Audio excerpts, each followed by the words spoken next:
Okay, everyone. Thank you so much for being here. If I may ask you to mute your account to get started, just so we don't have any unnecessary noise and distractions, that would be great.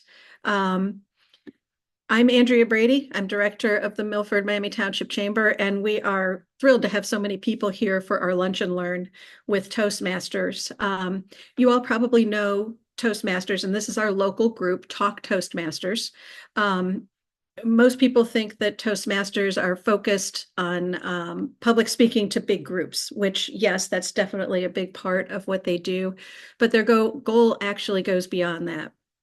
They work with you to help you feel comfortable talking with your boss, talking in groups, getting rid of all those ums that I'm using today. So all kinds of things that they do and do very, very well. Our local group is fantastic, and I'm going to turn it over to them in just a second. Today, we're focused on learning about elevator pitches, which we all need, whether it's talking about our businesses or ourselves or explaining something specific that we're looking for. We need to do that in a clear, concise, and compelling manner. So that's what we're here to learn, which we're all really excited about. And with that, I am going to turn it over to Jeff Fott, who is one of the leaders of our local Toastmaster group. Thank you very much, Andrea. Happy Friday to chamber members and guests. It's November 1st. That's the day after Halloween.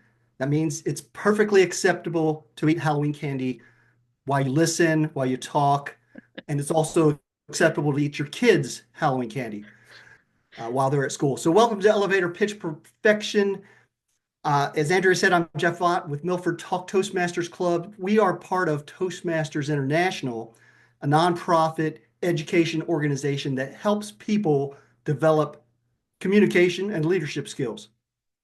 One of the critical communication skills that our club practices at every single meeting is the ability to speak succinctly, conveying just that right amount of relevant information without overwhelming the listener and leaving them wanting to know more.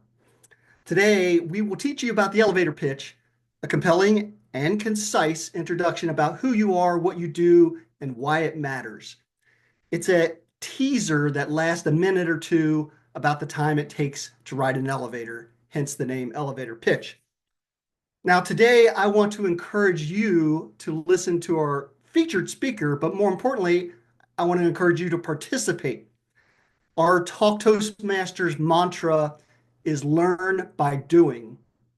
And each of you will have the opportunity today to craft and deliver your very own elevator pitch. I'm not sure that we'll get to everybody, but definitely you'll have a chance to weigh in on other people's elevator pitch and possibly deliver your own.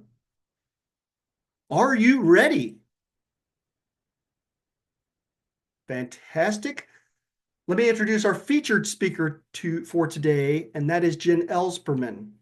She is a human resources director for ColdJet in Loveland, Ohio, focusing on the recruiting, hiring, and developing of employees amongst her many other responsibilities.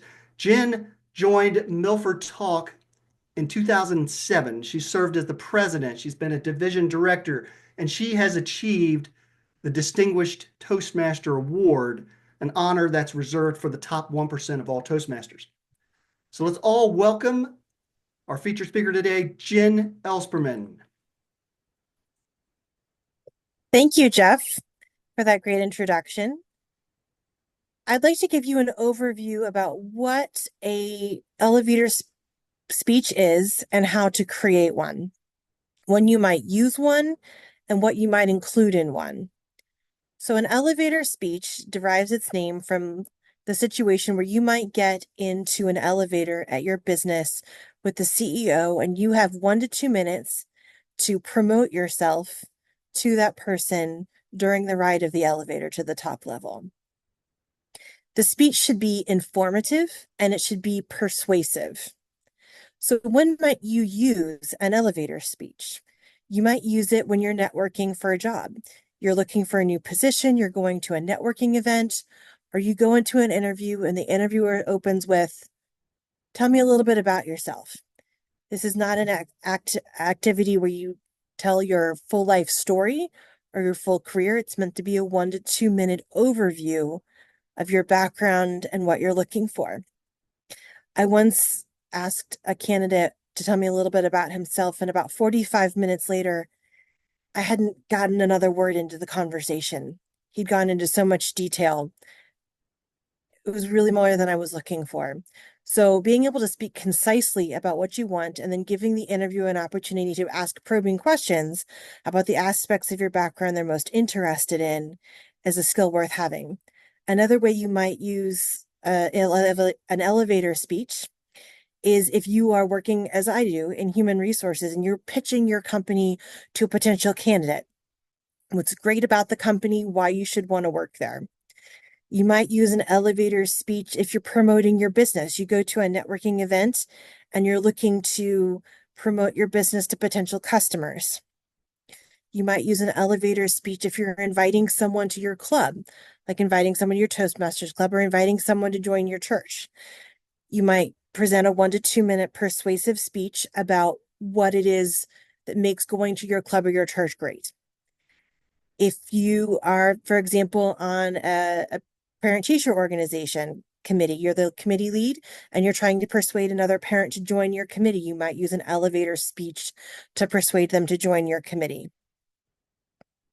Some things to consider when you're creating an elevator speech. First, you want to consider your audience. What sorts of things is your audience interested in? What things can you tell them about the subject matter you're trying to promote that will interest them or persuade them the most? Second, you want to highlight 3 to 5 strengths of persuasive value about your organization or the organization you're trying to pitch.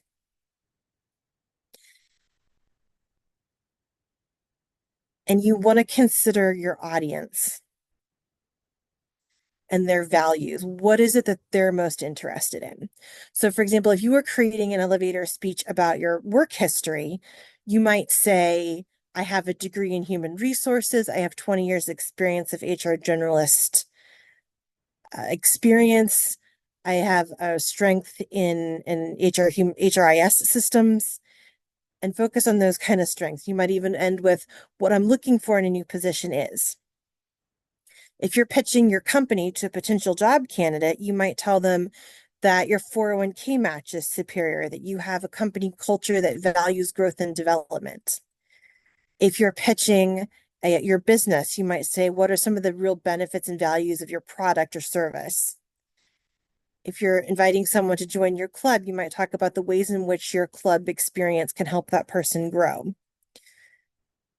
Focus on, again, 3 to 5 strengths that are going to meet the value interests of your audience. What I'd like everyone to do is take a minute, think about the elevator speech you want to deliver. What is the purpose of the speech? Who is the audience of this speech? And what service or club or organization are you trying to promote? And think about all of the possible strengths and opportunities that you might consider mentioning, and then narrow down that list to the top 3 to 5 that you want to fit into your elevator speech.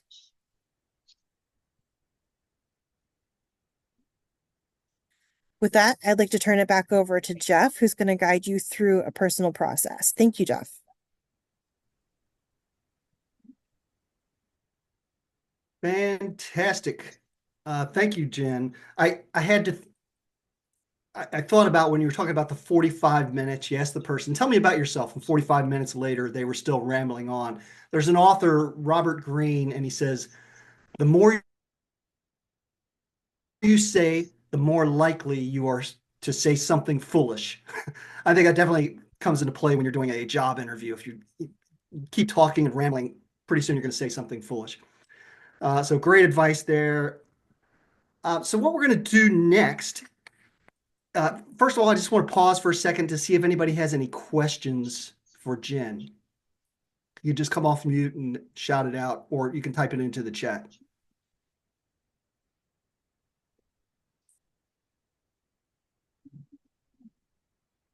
So while we're waiting for that, I'm going to move on to the next phase of the meeting here. What we're going to do, and feel free to type those questions in the chat or just prepare for after we're done with this next section. We have a couple demos that we're going to give, and you can weigh in on what you think are the strengths and weaknesses of these particular elevator pitches. First of all, we're going to call Brandon Kenworthy. And Brandon, can you give us, he's from Talk Toastmasters, former president of Talk Toastmasters, and he's going to give our first sample elevator pitch, demo elevator pitch. Go ahead, Brandon. Thank you, Jeff. All right. I'm on my phone, so my wife took our computer out of town. So, all right. So I'm just going to jump right into my elevator pitch. Hi, I'm Brandon. I'm part of the cardiovascular medical team at MedPace, where we help smaller to mid-sized biotech companies with their investigational product, devices, or drugs that they need to test clinically. So we partner with these smaller companies and provide support to run the clinical trials for these products. We do this for any phase trial from phase 1 through 4. And for me, it's been really exciting to play even a small part in some of the groundbreaking trials that we get to partner on. For instance, we're doing some global studies on gene editing, where the science and honestly the potential behind these drugs are really just mind-blowing. We do actually work quite a bit with academic medical centers. In fact, Rama, if you know Rama, has been a part of a couple of our trials. I know you delve into clinical research some yourself, so would you like to have us reach out to you about these opportunities that we have for investigators to participate in these cardiovascular trials? So that is my pitch. What I wanted to say is I'm going to a conference in 2 weeks, and I actually need to represent my company, and I'm going to run into former colleagues who are cardiologists. So I'll need to kind of have this elevator pitch ready to go. So I've given this some thought, and I'm open to any feedback anyone has, because I'm going to be using something along these lines for cardiologists that I used to work with, and potentially companies that we could partner with at my company. Fantastic. Thank you, Brandon. And just hang on to those comments for just a moment, because we're going to introduce the next demo elevator pitch, and then I'm going to ask for feedback. So watch how they're delivering, watch how they organize their elevator pitches, and feel free to give feedback. But next, I'm going to invite Amanda Batchelder. She's our newest member, I think our newest member of Talk Toastmasters. She just joined maybe a month ago and has stepped up and decided to give this a try. So Amanda. Hi, I'm Amanda Batchelder, and I help business professionals understand their customers better. Years ago, I was working at Best Buy as a Geek Squad agent, and one day my aunt told me about a job that she thought I might be a good fit for, given how tech savvy, organized, and detail oriented I am. Little did I know that saying yes to that opportunity would launch my career in market research. I've helped CPG clients figure out what the best packaging design is for their product. I've helped tech companies understand how to improve their inventions before launching them into the market. And I've helped healthcare companies find out what patients really need to know about their medicine and their care in order to get the best treatment. As someone who is passionate about people and solving problems, I get to apply my skills in using innovative technology, planning logistics, and taking care of the details that help improve people's lives. So if you could ask your customers anything, what would it be? And I'll provide a little bit of context like Brandon did. So I structured my elevator pitch from the perspective of someone doing interviews. So interviewing for a role, needing to give some background on their experience and their skill set. Thank you. Back to you, Jeff. Thanks, Amanda. So now we're going to do something that we do at each of our meetings and Toastmasters. We give some feedback. It's always constructive and it's positive, but you can't really grow without getting some kind of feedback. So I invite all of the chamber members as well. We'll just kind of do a round robin volunteer type thing if you want to provide some feedback on either of those elevator pitches. So I would point out a couple things here. First of all, let's just get some general thoughts. Were they compelling? Were they succinct? And then I'll dive into some other questions. So anybody want to provide some feedback? I think what's hard for me is that I did not know about this. I would have taken notes at the time. Both of them are very good because generally in Toastmaster we get a minute after. So I apologize. Well, no, I think that's a good point. It's what is your gut reaction? Amanda just came up to you and told you about herself. You usually don't have a pad of paper with you. What do you remember? So let me ask you, Layla, what do you remember about Amanda who just spoke? Anything that jumps out at you? That I would definitely go to her. She was on the Geek Squad. I need her for anything. I might take any other thing. Hey, do you also happen to know something else? So that really stayed in my mind. The Geek Squad, exactly. So examples of what her experiences are. Anybody else want to chime in on either Brandon or Amanda's elevator pitch? Yeah, I really liked both of them. Brandon's, I got a little bit lost because there was a lot of technical information in there that I don't know.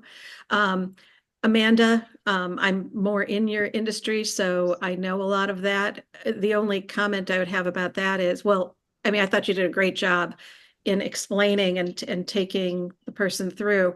You did use CPG instead of consumer packaged goods, and I don't think a lot of people would know that. So I would just say that, or in some way. So I agree with Brandon, and he did set the context afterwards, but he is going to a conference. He's going to be talking to other cardiologists. So us as a practice audience won't necessarily know the jargon. But even so, yeah, so I did get a little bit lost in that. The thing that jumped out at me with him was the CRISPR. And I'm not talking about crispy fried chicken here. I've heard that name. I'm not a medical person, but I know CRISPR has something to do with gene therapy or DNA sequencing and that sort of thing. So that really got my interest. So let me ask you, Andrea, going back to either of these speeches, either of these elevator pitches, what if you were to pare it back? Let's just pick one of them. If you were to pare it back, what they do professionally, could you reiterate what it is that Amanda does professionally, or Brandon? Well, I would say I could for Amanda. Amanda does research. She helps a variety of companies. She's helped them identify issues, how to talk to potential customers. And she can help you, I would say, like, translate what you do to potential customers. Fantastic. Yeah. And I think she stated that really upfront in a very simple kind of way. She said, I help business professionals understand their businesses or their data. So she hit that right off the bat. So yeah, great insight there. I see Elisa has her hand up. Elisa, you want to make a comment? Yeah, let me figure out, lower my hand. Sorry, I'm in the car, so I didn't catch 100%, but it was Amanda was the second one, right? Correct. I thought she was so natural and conversational at the beginning and at the end, and then the middle part felt more like a list of things, if that makes sense. But she started off so like relatable and conversational, and I really am drawn to that. I don't know if there's any way to keep that kind of spirit with the rest of it, if that makes sense. Yep, great feedback on that as well. And I just want to see if I had any other notes here. Did just anybody who wants to comment here, did either of our elevator pitches, did they leave you wanting more? Because that is probably the number one thing. It's a teaser. It's not meant to throw everything about them or their organization. This is just impossible for somebody to digest all of that. So it's really just a teaser and to set up the follow-up conversation. So did anybody, did you get that feeling that you wanted to hear more from either of our elevator pitches? Okay. So I had the impression that Brandon knew what he was talking about, but also that I didn't. So, and that's totally fine. You know, he was clearly not talking to someone like me. For Amanda, as I said, I understand her business and what she's doing. So yes, absolutely. Fantastic. And Anne, I saw you nod your head. Did you want to say anything or just gut reaction? No? Okay. All right, fantastic. Well, let's move on to the next portion. And I'm hoping this is not a very conversational group except for Andrea and Elisa. But I would like to give anyone else, they can be a Toastmaster or they can be Jen, you're welcome to try this, or it can Layla, or it can be any of the chamber members that want to give this a try, to give us a minute. Could be 30 seconds, whatever it is, 30 seconds to a minute and a half. An elevator pitch. It can be about yourself. It can be about your company that you work for or the company that maybe that you own. It can be about an organization. Maybe it's a church. It can even be about an idea, some idea that you have percolating in your mind. So anybody want to give it a try? I know it's scary, but we're not going to give you any feedback, by the way. Sure, I'll do one. Fantastic. Who just said that? I'm Paula Blackburn with Champion Windows. Paula, okay, fantastic. Oh, And- okay. You're the one without the video. That's why I was trying to say who was Yeah, that? unfortunately, I even tried to update it and it didn't work, but No worries I at all. want to try an elevator pitch. We do a lot of canvassing, so we knock on a lot of doors. And currently, what we have is this pitch that is like 2 pages long. And I think by the time you get through the first couple sentences, everybody's like, no, thank you, and shuts the door. So I was kind of taking what you guys were saying and kind of narrowing it down to make it more of a 30-second thing. And I just kind of wanted to run it past and see how you guys felt about it. If it was something that was intriguing that you would sign up for, kind of thing. Are you okay with that? Perfect. Okay. Hi, I'm going to knock on the door. Okay.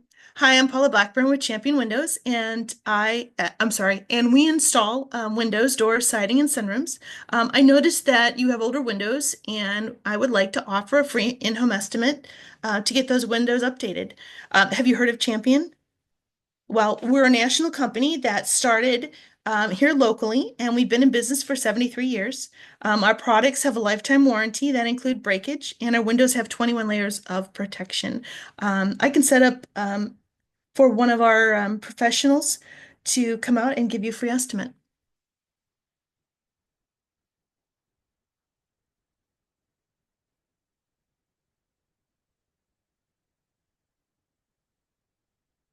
Any feedback?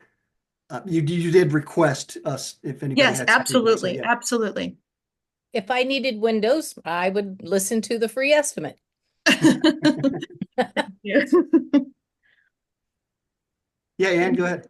Yeah, I as a homeowner, at first I was put off, as anyone would be that knocks on the door right away with your introduction, but you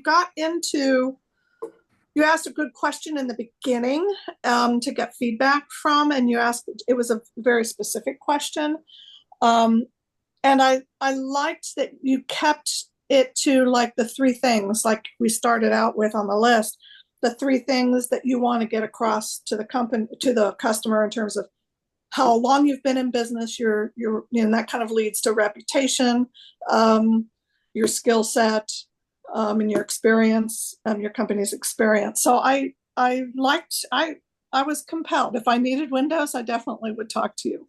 All right, thank you. I appreciate that. For me, this is Elisa. For me, I didn't feel like you wasted my time, and I appreciate that. You kind of just got to it and gave me what I needed to know in order to make a decision, and I liked that part. Perfect. Thank you. I appreciate that. Is there anything I could do better? Yes. Okay. If you are maybe speaking to someone whose English may not be first, it was a little bit too fast at the beginning. I couldn't catch it. Okay, slow down. Just slow down a little. And also, culturally, when somebody speaks fast, in many other cultures, we believe like somebody's trying to get it over with. And creates some kind of anxiety because we tend to mirror the person we're speaking. You know, like when we're walking, they're not at the same pace. We end up being at the same pace, like who goes faster and who goes slower.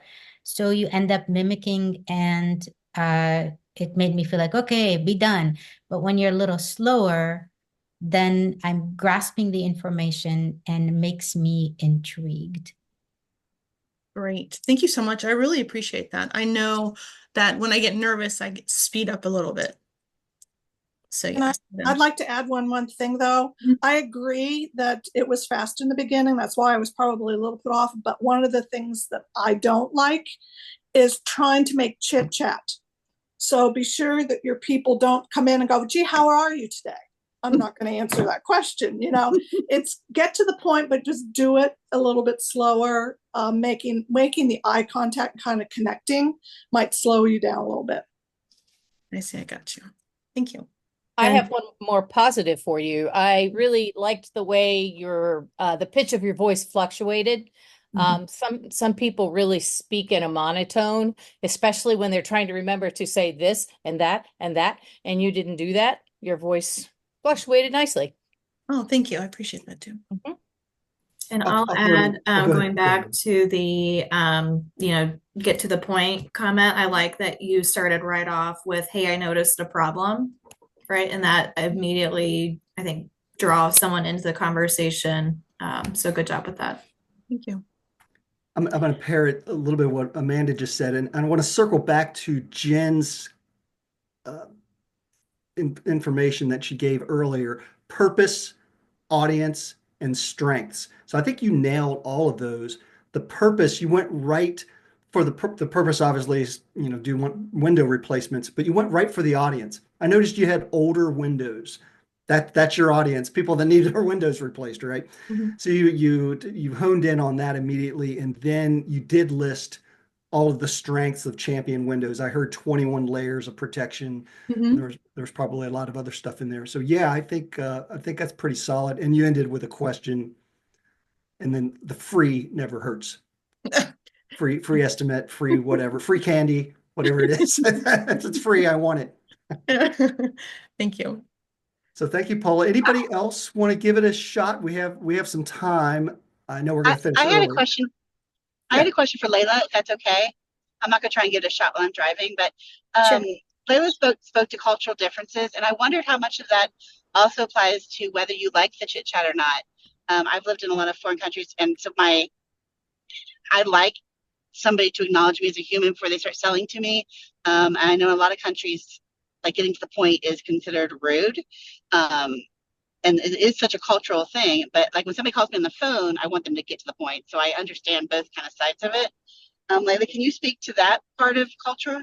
Yes, it's people don't like you because it means transactional and not relational, which means you would not be interested in any feedback that they have later on. Like it's all about you and what you're going to do, and you're taking over everything. Ideally is whenever you, let's say you go to Mason and somebody opens a door and the person is from India, or somebody is Hispanic and you go to Norwood and you see Hispanic community. One is the best thing you can do is to slow down. For me, I think I can speak English, but I still struggle to understand when it's fast because my mind is usually, when I think in my head, I don't think in English. I never do. So I need a little bit of adjustment. And we start with a little greeting that helps me get reset mentally. So just hi, my name is, give them that name, hello. Even hello is a little bit longer than hi. And that's all you need to do. Just add hello, my name is, just so it gets that mind reset and understand like, okay, now I'm centered. I know what's going on. And then you go on with, because they, having children, having so many things to do, and really people don't like sales people, but you have an amazing voice. It's very relaxing. It's very friendly. It's very kind. It's unique because a lot of time it's men that come to the door. So you have that advantage and use it to your advantage, but just start out, hello, my name is, and say it slowly so they can get the name. And then you can go into the rest of what you have said. Your perspective, Leila, is so helpful. I'm so happy to hear that. Insightful, an insight that I would never have.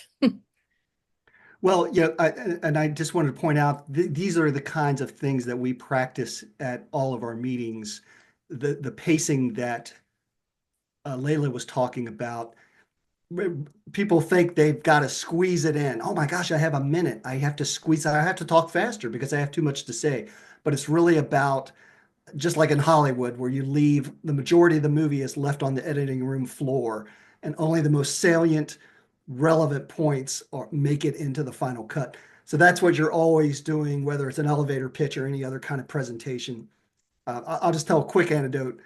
I'm a tech person. I remember years ago, I gave a presentation. It was 130 slides long, never made it past the first slide.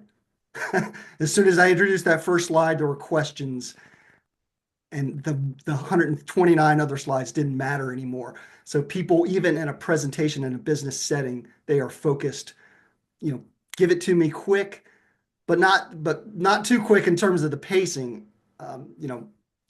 Talking slow and deliberate gives you a lot more credibility. So these are things we practice.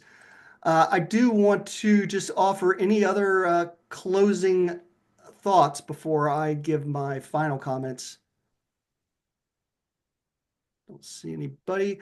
So I just want to say a big thank you to the Chamber, Andrea, Elisa, Shelley, and anyone else who helped us put this on today.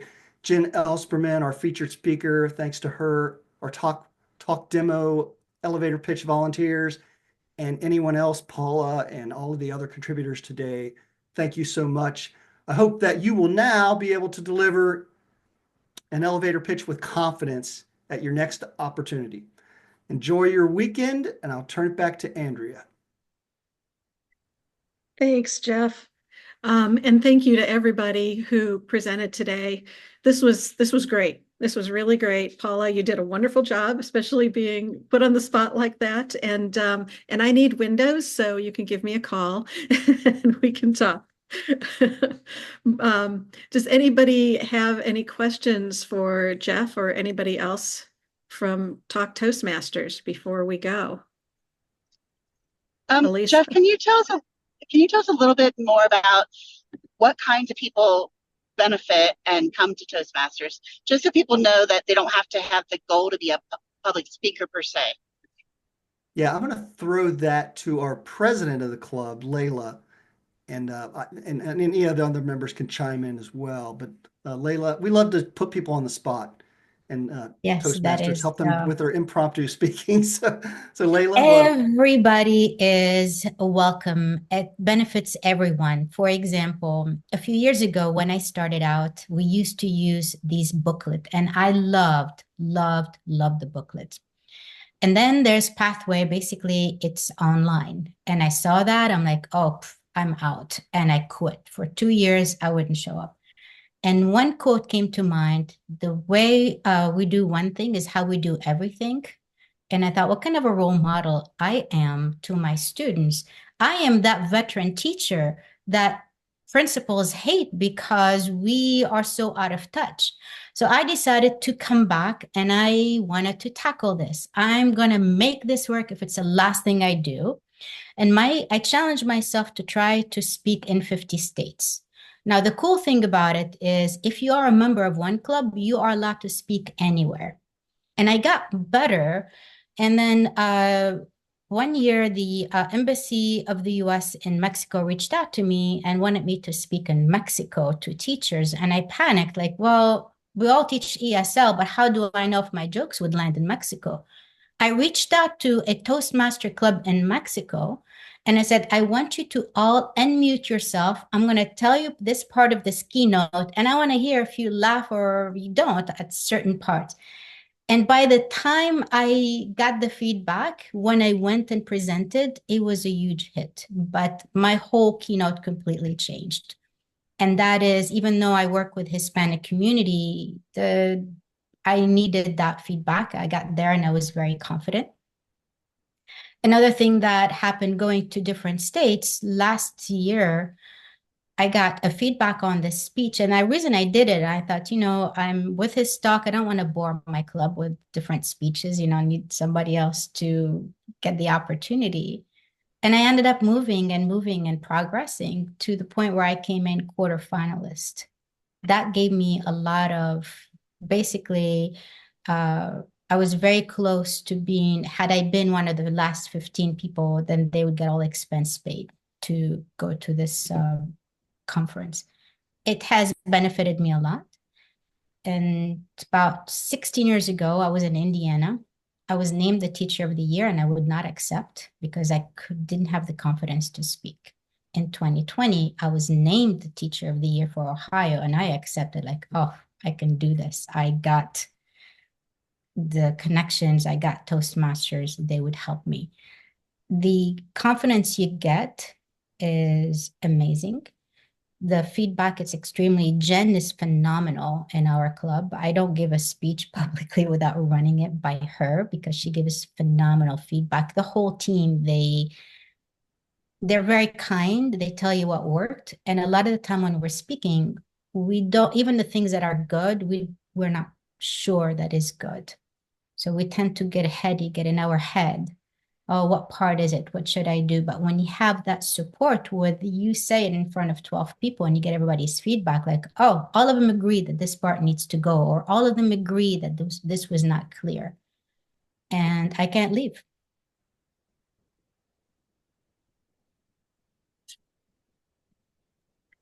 Layla, can you also talk about when you meet and where and how the meetings are structured? So if anybody's interested, they kind of know what they're walking into. We meet on Wednesdays, I believe, the 1st and the 3rd. We meet at 7. You can come a little bit earlier. What I love about this club, obviously, I've been to many clubs before. What I love about it is when somebody has an idea. And that's how I started. That's why I asked to be the president. I went to them and I say, hey, I studied improv. I went to Second City in Chicago. It changed. I feel so confident. Would you be willing to do this? And they said, and it was an inspiration from Jennifer said, we would like to do improv. Like, hey, can we do this? And they said, yes. Another time I said, I do photography. I do a lot of photography. As a photographer, I'm this accidental photographer. Many years ago, my student did a great project, but the media would never come because we are teaching in high need communities. And so I would take these photos and then I start seeing these pictures in magazines. I say, hey, I want to see if I can work with adults. Can I, maybe we can invite women from homeless shelters or different people and we can do this photo shoot, give them headshots. And then Jeff said, what a great idea. Everybody else can help with a LinkedIn profile. What I love about this club, if you have an idea, if you want to try something and see how it works, it's very open. And I have not seen a club that did that. Just to throw in, get back to Elisa's comment, who is our club, and Andrew's comment, I guess. So we have 16 members, and it's engineers, it's technical people like myself, it's medical people. You heard Brandon and his wife are both members of the club. His wife, by the way, is doing a big presentation in front of about 300 people up at Ohio State on cardiology.